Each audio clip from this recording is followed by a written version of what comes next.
las ideologías han desaparecido del ámbito electoral, del ámbito ciudadano. Tú le preguntas a un ciudadano qué es ser de derecha o qué es ser de izquierda. O sea, él no entiende eso, no sabe. Al final él lo que entiende es cómo tú me vas a resolver mis problemas básicos. O sea, cómo tú vas a permitir que el camión de la basura pase todos los días por aquí o el día que le toque. ¿Cómo tú vas a permitir que me llegue agua a mi llave? ¿Cómo tú, o sea, a la gente le interesa la cotidianidad.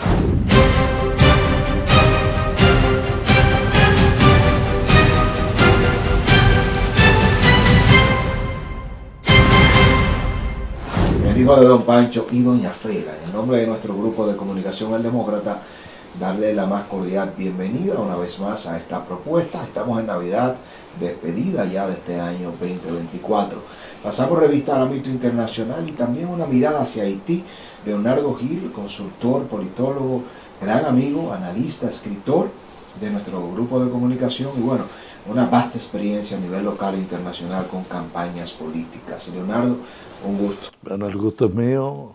Siempre un placer estar en El Demócrata. Un gran honor para mí. El presidente Donald Trump, Leonardo, y le dimos seguimiento en conversaciones de programas especializados en nuestro grupo de comunicación, ganó abrumadoramente, analizamos a profundidad de la mano tuya y de otros colegas politólogos y asesores internacionales su victoria y ha ido componiendo su gobierno y fijando ya posición.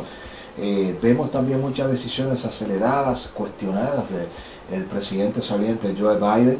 Me gustaría tu análisis hacia dónde va Estados Unidos y qué impacto tendrá en la nueva agenda global de cara a lo que va a acontecer este próximo 20 de enero con su asunción a la Casa Blanca por segunda vez.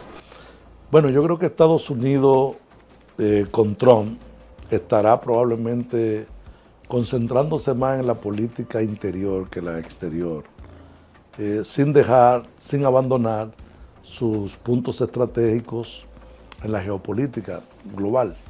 Pero creo que va a tener un énfasis en la parte, en el desarrollo interno, en retomar la economía pujante norteamericana, la economía de producción de ítems diferentes, de el gran inventor y la gran fábrica del mundo que una vez fue. Creo que va a trabajar en retomar esas cosas. Desde tu punto de vista, ¿cómo ha ido la composición del nuevo gabinete? Una nominación de una embajadora para República Dominicana después de tantos años. Marco Rubio, secretario de Estado, primer latino a ocupar una de las posiciones más importantes, la tercera posición en importancia en un gobierno de Estados Unidos de Norteamérica. Bueno, yo creo que Donald Trump es no un político propiamente, pero es alguien muy pragmático. Y tal vez por eso mucha gente le vota, mucha gente que no quiere a políticos y prefiere a alguien que no es político porque entiende que es más sincero, más honesto, entre paréntesis, ¿verdad? O sea, cuando digo honesto, estoy diciendo que es un tipo que por lo menos es más creíble. O sea, dentro de lo que dice es más creíble. Cuando miente dice la verdad. Exacto, exacto. Y lo dice, por lo menos es más creíble. Entonces yo creo que esas designaciones son designaciones pragmáticas y que están orientadas a una política determinada de su gobierno. ¿Qué tanto impacto tendrá Marco Rubio para República Dominicana, las presiones de cara a Haití y todo lo que tiene que ver evidentemente con Venezuela, con Cuba? ¿Hacia dónde entiendes tú que irá la política exterior estadounidense con este secretario de Estado de ascendencia cubana y que es un potencial también, ¿por qué no?, candidato presidencial? Crítico de Trump y luego juega a favor, un político. Que llegó a ser aspirante a candidato también. Claro. Bueno, yo creo que por muchos años no creo que vamos a tener una mirada más cercana de Estados Unidos hacia América Latina, que normalmente siempre estaba más lejos. Creo que se arrecia unánime adversión a esos sistemas autoritarios, Nicaragua, Cuba, Venezuela, etcétera, de América Latina, y creo que con él va a haber una visión más cercana hacia toda nuestra región. Interesante. ¿Le conviene a República Dominicana la designación de Marco Rubio? ¿Y cómo poner tú la designación de una embajadora después de que ha sido tan reclamado y paradójicamente Haití como embajador de Estados Unidos durante años y nosotros no? Bueno, yo creo, no sé, el asunto de que le conviene o no a República Dominicana depende de muchos factores y depende también de los temas bilaterales que se vayan a tratar. Con relación a Haití, pues yo creo también que podría haber un poco más de orden en medio de todo ese desorden con eso. También esa nueva embajadora con raíces dominicanas también es un espaldarazo diciéndole a los dominicanos, bueno, ustedes son gente que importan en este gobierno. Exacto. Cuando vemos a Donald Trump y su ascensión al poder y vemos el efecto Milei, Nayib Bukele, pudiéramos desde tu punto de vista tener una emergencia de candidatos outsiders fuera del sistema de partidos políticos tradicional en República Dominicana. Sería una amenaza, es muy temprano, lo ves para el 28, sería más allá del 28 todavía. ¿Cuál es la influencia que tienen estos movimientos telúricos regionales que siempre se manejan en un efecto dominó, ¿no? Trump, Bolsonaro, y luego Bolsonaro pierde Trump, luego regresa Lula a Brasil, llega Boris a Chile, y todo lo que representa Bukele en El Salvador. Me gustaría que te puedas detener en esos ejemplos particulares y luego que lo podamos ver en el impacto local. Bueno, lo primero es que esos fenómenos, son fenómenos de la política, surgen en un tiempo relativamente breve. O sea, no pasan a largo plazo. O sea, que alguien dice, bueno, vino uno y no llegó, después no. A veces llega, por ejemplo, Macron, en 10 meses construyó una candidatura presidencial y le ganó al sistema de partidos. En Francia. Tú tienes, por ejemplo, Milei, en el 2020, cuando hacían las mediciones, no existía. 2021 no existía, 2022 no existía, pero había en las encuestas un nicho de un 6% apenas que no quería ni tampoco quería este. Ni quiero a Macri, ni quiero a los peronistas. Un 6%. Pero después, cuando fueron a unas primarias, ese 6% se convirtió en 19%. Y después ese 19%, cuando van ya a la elección, se convierte en un 30%. Pero eso pasó en un tiempo relativamente muy corto. O sea, y alguien puede decir, no, eso nunca va a pasar en Dominicana. Hay muchas cosas que se dan que la gente a veces quiere cualquier cosa menos lo que hay.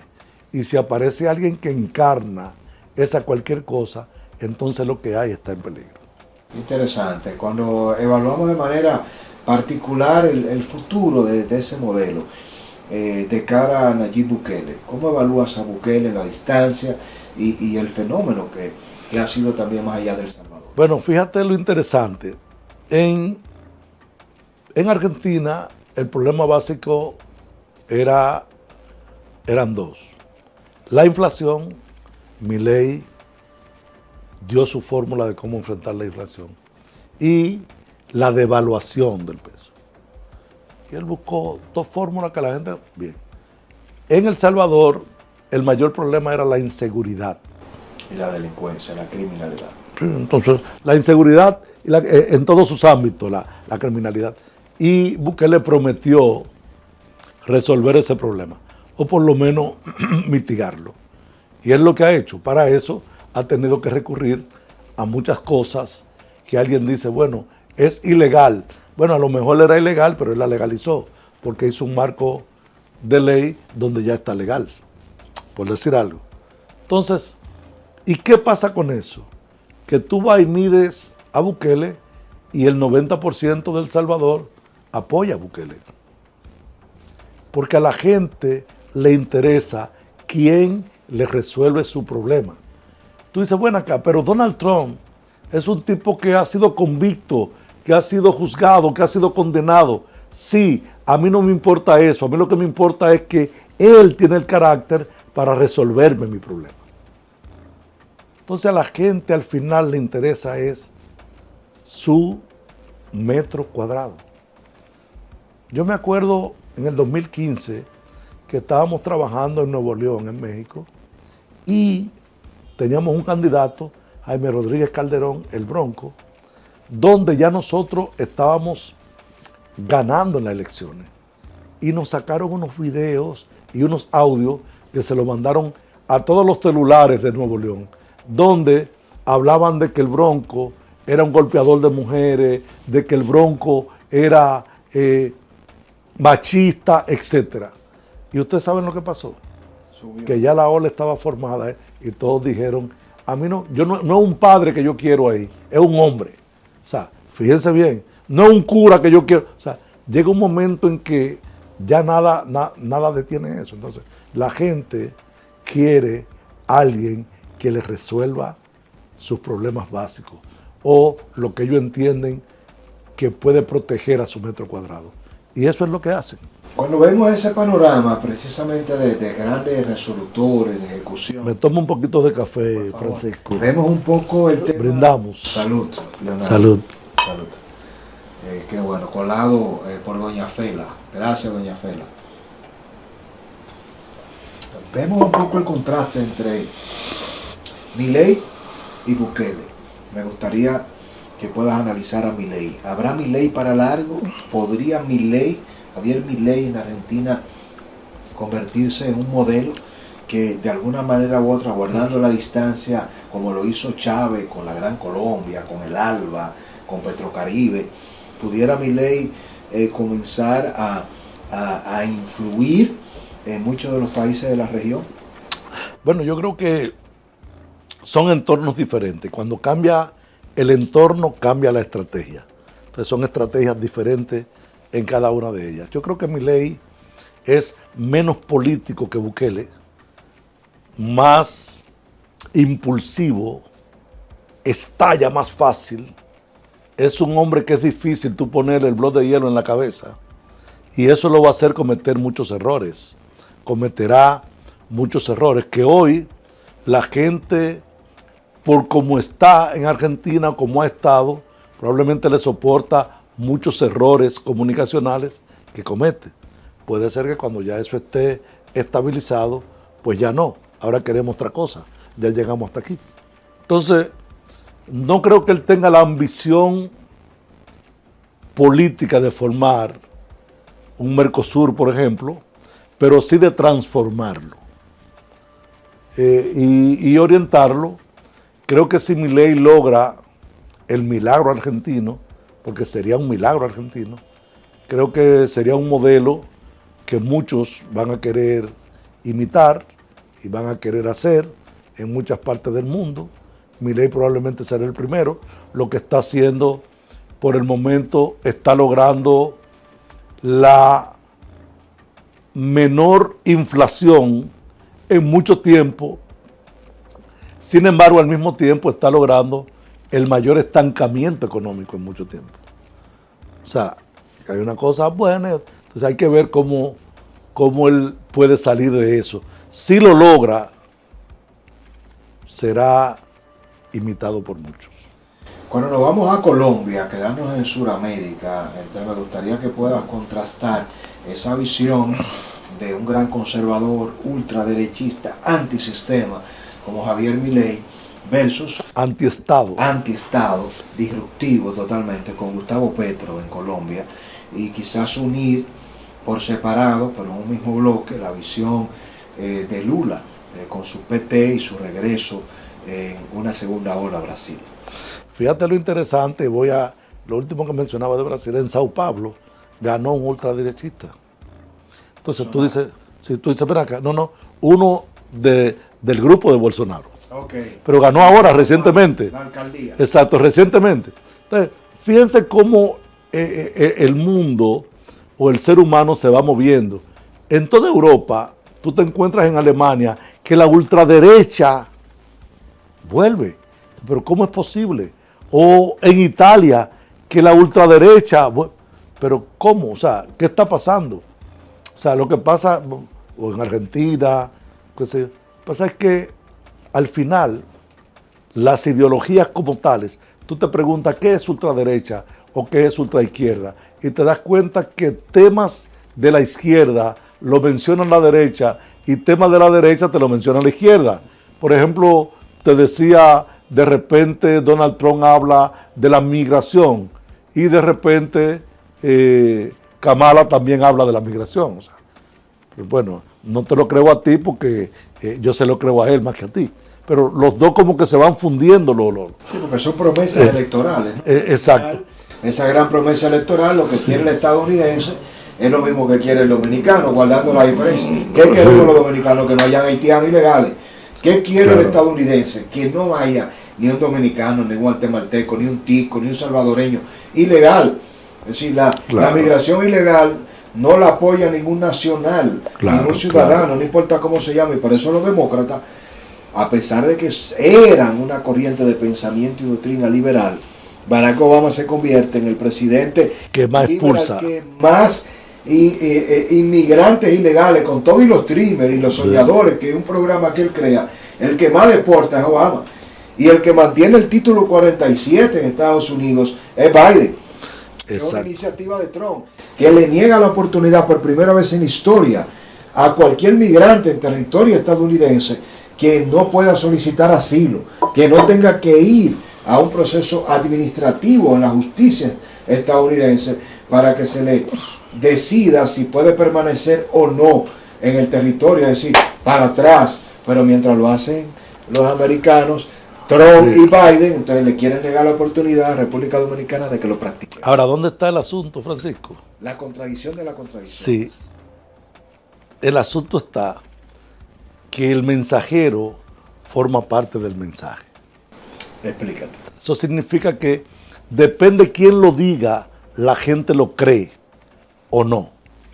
Si tú ahora mismo pones en boca de un corrupto un mensaje anticorrupción bien estructurado, no se lo van a creer. Sin embargo, es el mensaje del momento, pero lo está diciendo ese, no lo creo, porque el mensajero forma parte del mensaje. Entonces, en el caso de la migración en Estados Unidos, la mensajera Kamala forma parte de ese mensaje y el mensajero Trump. Entonces, yo se lo creo a Trump, porque él sí, pero tú lo estás diciendo ahora porque va para... O sea, entonces, eso es importante, sobre todo cuando tú estás trabajando con un candidato electoral, de qué mensaje tú pones en la boca de ese candidato. Que puede ser un buen mensaje, pero en la boca de él no funciona. Interesante. Volviendo a Gustavo Petro, perdón, vinimos a Colombia. Sí, Colombia y Brasil, pero es interesante porque las conversaciones no lineales son es la construcción del conocimiento, y por eso esto también es una entrevista, pero a veces es una conversación entre amigos y más en compañía de este exquisito café. Pero tú me dijiste que íbamos a conversar. Tú me estás diciendo que tú me estás entrevistando. No, estamos conversando. Ah, ok. Cuéntame de Petro y de Lula en tu visión. ¿Serán los estandartes del comunismo y de la nueva izquierda o no? No, yo creo que la nueva izquierda realmente está adaptándose a los tiempos. O sea, yo creo que la nueva izquierda es ecléctica, que la nueva izquierda,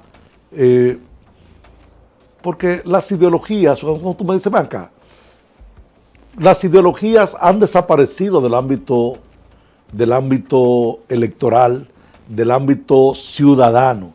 Tú le preguntas a un ciudadano qué es ser de derecha o qué es ser de izquierda. O sea, él no entiende eso, no sabe. Al final él lo que entiende es cómo tú me vas a resolver mis problemas básicos. O sea, cómo tú vas a permitir que el camión de la basura pase todos los días por aquí o el día que le toque. Cómo tú vas a permitir que me llegue agua a mi llave, cómo tú, o sea, a la gente le interesa la cotidianidad. O sea, ya el concepto de esa guerra fría, de esos derechistas, de esos izquierdistas. O sea, en el fondo, decía un amigo mío, bueno, tú eres izquierdista hasta que consigues dinero. O sea, entonces... Y nace el pequeño burgués. Exacto. Entonces, ya ese concepto de izquierda y derecha, señores, o sea, no tiene asidero en estas sociedades de hoy, porque la gente lo que quiere es, al final, no importa el modelo, quién me está resolviendo los problemas sociales. Interesante. Llegamos a Perú y con Perú quiero hacer la dupla de la inestabilidad peruana, la presidenta Boluarte, investigada por el escándalo de los roles, por una operación de nariz, pero también vemos el extremo de lo que pasa con un país como Bolivia, una persecución a Evo Morales, una acusación de presunto caso de que embarazó una niña, algo tan grave como que el país ahora Evo lo paraliza. Y si queremos se atrinchera en su zona, en su área. Sí, con los cocaleros. Sí. Y si vemos un poco lo que pasó en Ecuador, precisamente con esa lucha de poder. No, que existe en este momento. Sí, que existe en este momento con la influencia de un presidente como Correa, exiliado, pero con candidatos fuertes. Y a eso la complejidad de la inestabilidad hasta llegar a Nicaragua con la pareja presidencial que representa el terror y para muchos también la dictadura de lo que se vive en esa nación. ¿Cómo ves tú dando esos saltos? Perú, Ecuador, Bolivia, Nicaragua. Bueno, fíjate que en Perú es complicado, aunque hay una cierta estabilidad, Perú es un sitio complicado, me ha tocado trabajar allá, me ha tocado hacer campañas allá. Ah, sí. Y fíjate cómo en Perú, habiendo una estabilidad económica, hay una inestabilidad política. Algo extraño.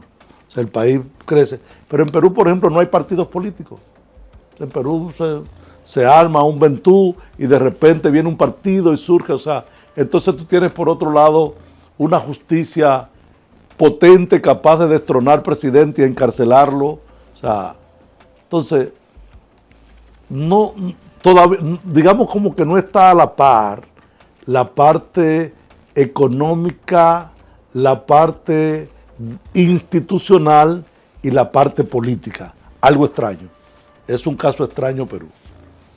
En Ecuador hay un problema serio porque la narcopolítica ha infectado Ecuador y ha infectado todos los partidos ahora. Entonces, aparte de eso, la gente hace una remembranza de Correa. Entonces, aparte de eso, tiene a Noboa, que está subsistiendo, digamos. Y en Bolivia tienes a Evo que quiere volver, un grupo se lo quiere impedir, le saca el hecho de que estuvo con una menor de edad, de que tiene que ir él se atrinchera en una zona del país y eso ya crea un problema político, que un problema político en Ecuador, en Bolivia, siendo uno de los países más ricos en un momento dado, lo convierte en una catástrofe en este momento. Y Nicaragua, en Nicaragua hay una dictadura férrea, absoluta, como decía Francisco, con un virreinato casi, entre dos esposos que son marido y mujer y al mismo tiempo son presidente y presidenta, digamos, y más aún hasta babalao y cosas de esa santería y no sé cuánto. Ortega. Exacto, los Ortegas. Ortega y sí. Entonces, creo que tenemos a Cuba, que creo que no, pero creo que esos regímenes son los últimos residuos que van quedando. Creo que no durarán mucho ya realmente. El mundo va a saltos cuánticos, vamos muy rápido y creo que es difícil aislarse. Esto es una aldea global y por más que quieran aislarse va a ser difícil.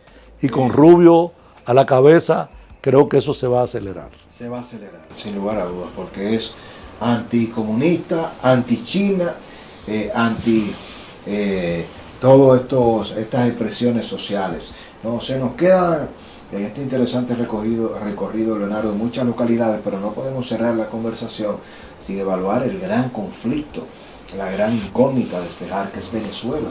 El robo de unas elecciones, Nicolás Maduro se impone, aparentemente logra sacar y expulsar a Edmundo González, octogenario ya, el candidato que no es el candidato, porque es María Corina se queda en Venezuela y justamente se define todo en este próximo mes de enero. ¿Cómo ves el tema de Venezuela? ¿Continuará Nicolás Maduro allí? ¿Cuál es el apoyo geopolítico? China, Rusia, y cuál es el mensaje que tendrá de cara a Trump.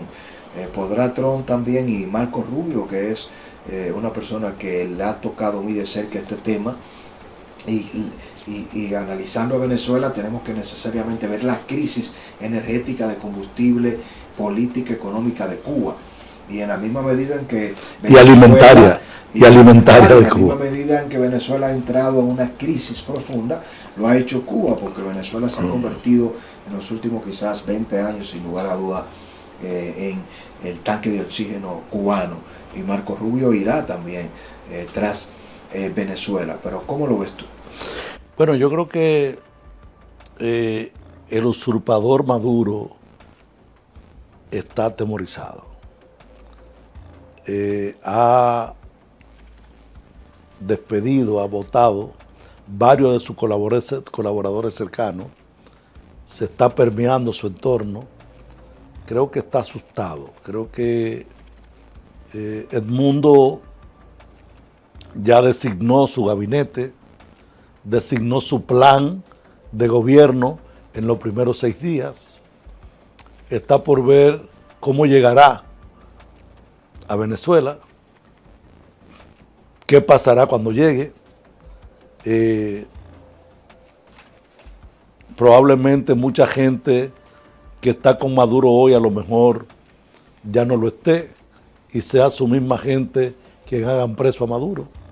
O sea, se está permeando todo ese entorno, pero está por verse cada una de esas cosas. Interesante.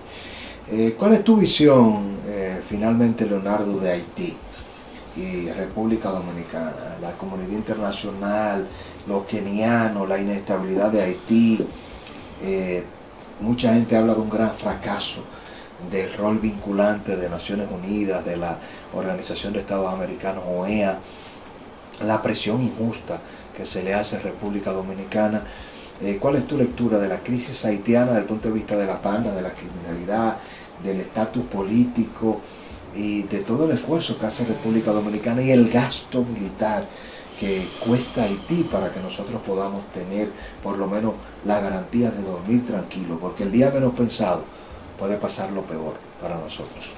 Bueno, yo creo que Haití en este momento sigue siendo un estado fallido. Creo que los organismos internacionales no han hecho el énfasis que debieron haber hecho con Haití. Claro, en Haití no hay muchas cosas, ¿verdad? Por eso a lo mejor no lo hacen. Le han dejado cargar muy pesado a la República Dominicana. La República Dominicana ha hecho demasiado por Haití. Creo que, y no puede intervenir directamente, porque eso podría encender cosas. Creo que, bueno, en el 2016 me tocó trabajar en Haití en una campaña electoral. Trabajé con un candidato, vi la realidad de, es muy difícil 2 haitianos ponerse de acuerdo. 2 haitianos. 2. Imagínate un país, o sea, muy difícil. O sea, creo que ellos aspiran a tener elecciones al final de este año. Va a ser muy difícil. Creo que Naciones Unidas debe tomar con responsabilidad el caso de Haití y poner orden, pero poner orden de verdad, porque hay una corrupción increíble, galopante, no hay instituciones, o sea, no hay país. Es intervenir para formar ese país y después que ya esté formado, entonces ponerlo en la rienda de ellos. Yo creo que si no hacen eso va a ser difícil y eso va a redundar en cosas malas para la República Dominicana porque seguirán viniendo, seguiremos cargando muy pesado y creo que es injusto todo eso para nosotros. Brillante, Leonardo, muchas gracias. Este recorrido regional por toda la Latinoamérica, partiendo de Estados Unidos, Venezuela, Ecuador, Nicaragua, Bolivia, Brasil, Argentina, Colombia, Perú, República Dominicana, Haití. Es el nuevo estilo de hacer comunicación y me gustaría a propósito, Leonardo, en el cierre, que nos comentes un poco de lo que nos espera este año 2025, abril me parece, con una nueva versión del Seminario de Comunicación Política de Gobierno, con todos los académicos, expertos que visitarán una vez más a República Dominicana para facilitar y poner a disposición las herramientas de vanguardia a la mano de todos los tomadores de decisiones, tanto en el poder municipal como ejecutivo, ministros, funcionarios y ciudadanos que quisieran acceder y que necesitan tener contacto con la comunicación de gobierno como herramienta transformacional en este siglo XXI. Bueno, del 3 y 4 de abril del 2025 vamos a estar celebrando el 5º Congreso Internacional de Comunicación y vamos a hablar en este congreso sobre comunicación de gobierno 5G. Es una nueva forma de ver cómo deben comunicarse los gobiernos, cómo los gobiernos se van a evitar muchos problemas. Cuando digo gobierno estoy hablando de los gobiernos locales, el gobierno central y todos los que manejan alguna institución pública. Se evitan muchos problemas cuando saben cómo deben hacer su comunicación. Decía hace un rato, eso no significa que la comunicación es mágica y que te va a resolver todos los problemas, pero la no comunicación te puede generar muchísimos problemas si no lo hace de manera efectiva. Entonces ahí vamos a tener un cartel de expertos internacionales de todo el mundo, conocedores del tema de la comunicación de gobierno, de los mitos de gobierno y todo lo relacionado a la construcción de consenso en las sociedades con las ejecutorias públicas. Así que lo vamos a esperar por allá. Bueno, ahí estaremos nosotros siendo parte de esta historia. Leonardo Gil, gracias nuevamente a todos ustedes, gracias por acompañarnos, programas especiales, viendo más allá de la curva en nuestra propuesta y el compromiso que asumimos desde el Grupo de Comunicación El Demócrata. ¿Qué piensa usted? ¿Cómo cambiará la realidad de República Dominicana el presidente Donald Trump, su asunción al poder, la llegada de Marco Rubio como secretario de Estado, la visión que ha explicado de cada uno de los modelos políticos de izquierda, de derecha, de la resolución que demanda el nuevo ciudadano del siglo XXI, Leonardo Gil, de Haití, como la peor y más grande amenaza para la República Dominicana? Una comunicación de doble vía que ahora le da la oportunidad a usted de que sea el protagonista. Leo sus comentarios. Bendiciones. Bueno, muñeco,